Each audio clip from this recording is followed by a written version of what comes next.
Бірінші мәселе ол мынау мемлекетімізде 2 миллиард ағаш отырғызу туралы. Бүгінгі күнге 21 жылдан бастап отырғызған көшеттердің саны 1 миллиард 145 миллион дана. Екінші тапсырма ол аралдың құраған табанында сексеуілдің екпелерін отырғызу. Бұл мәселеге де келсек те, бүгінгі күнге 735 мың гектар жерде осы сексеуіл екпелері отырғызылды. Келесі мәселе ол мынау біздің жалпы орман саласын техникамен қамтамасыз ету. Осы тек қана 24 жылы республикалық бюджеттен министрлікке техника алуға бөлінген қаражаттың көлемі 5 миллиард 400 миллион теңге. Ал енді өңірлерде облыстар бөлген қаражаттың көлемі 6 миллиард 600 теңгенің көлемі. Осы мынау өтел төлемнің қаражатынан қарастырылып 35 миллиард ақша өткен жылы үкіметтің шешімімен берілді. Өткен жылдан бастап осы техникалар алына бастады. Одан тыс айтып кететін бір жағдай, біз өткен жылы Арал теңізінің құрғаған табанына отырғызуға арналған көшет өсіретін біз питомник салдық. Аралдың құрғаған табанына жайдан жай ғылымсыз ағаш егуге болмайды. Сол себептен біз Қызылордадан біздің Қазақ орман ғылыми зерттеу институтының филиалын ашып жатырмыз. Осы Қазақстанның биологиялық әртүрлілігін сақтау және оны тұрақты пайдалануға арналған тұжырымдаманы әзірлеп жатырмыз. Бірінші ол мынау қолдан өсіретін, аңды өсіретін, қолдан өсіретін осы мынау жұмысты жандандыру. Сол себептен бізде осы мәселе бойынша заңға көптеген өзгерістерді енгізіп жатырмыз. Екінші бір үлкен мәселе ол мынау заңға енгізіп жатқан біздің жаңа нормаларымыз ол мынау қолдан өсіретін орманның көлемін көбейту. Президентіміздің үлкен бастамасы іске асыруды бастадық. Таза Қазақстан акциясы. Осы Таза Қазақстан акциясының аясында біз өңірлерде аумақтарды тазалап ағаш отырғызумен айналыса бастадық. 6 миллионнан астам біздің халқымыз қатысты. Оның ішінде 230-дай адам ол біздің жастар, волонтерлар. Осы күзге қарай біз 1 миллион 100 мың тонна қоқыс жинадық.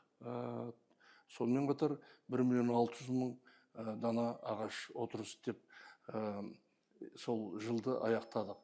Оған тыс жалпы осы Таза Қазақстан бастамасын ауқымды қамтамасыз ету үшін біз осы экологиялық мәдениетті дамыту мәселесі бойынша 24-29 жылдары біз үлкен тұжырымдаманы қабылдадық. Соның аясында бүгін өңірлер өздерінің жоспарларын жасап, мәслихаттарда қабылдап, 17 жоспар жасалды. 17 облыста, соның 10-ы мәслихаттармен қабылданды. Биыл біз бұл жұмысты жүйелі түрде жүргізуге әзірміз. Ал енді жалпы мынау ауаның тазалығы бойынша жалпы мониторингтің автоматтандырылған жүйесін енгізу. Біз осы алдымызға қойған 24 жылға жоспарымыз 91 үлкен ірі ластаушыларға осындай мониторингтің бағанағы автоматтандырылған жүйесін қондыру. Енді әрі қарай айтсақ, жалпы мынау қоршаған ортаға эмиссиялар көлемін қысқарту мәселесі болып табылады. 24 жылдың қорытындысы бойынша жалпы 22 жылмен салыстырғанда сол топ 50 мекемені алғанда біз 6%-ға бүгін осы ластаушы заттар шығарындыларының нормативтік көлемін азайттық. Осы жаңа қабылданған экологиялық кодекстің аясында біз ең үздік қолжетімді техникаларды енгізу керекпіз. Компаниялар енгізу керек. Оған арнайы бағанағы анықтамалар бекітілді.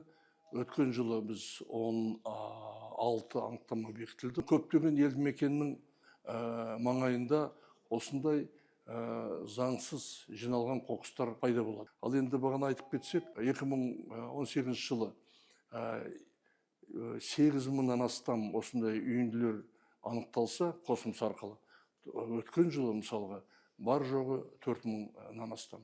Ол нені айтады? Осы қосым мониторингтің арқасында біз бүгін жергілікті атқарушы органдарды осы заңсыз үйінділерді, қоқыстың үйінділерін жою мәселесін қолға алдық. Ол мынау жалпы ес қалған қауіпті қалдықтар. Бүгін ол тарихи қалған қалдықтар 18 осындай қалдық мемлекеттің балансына алынған.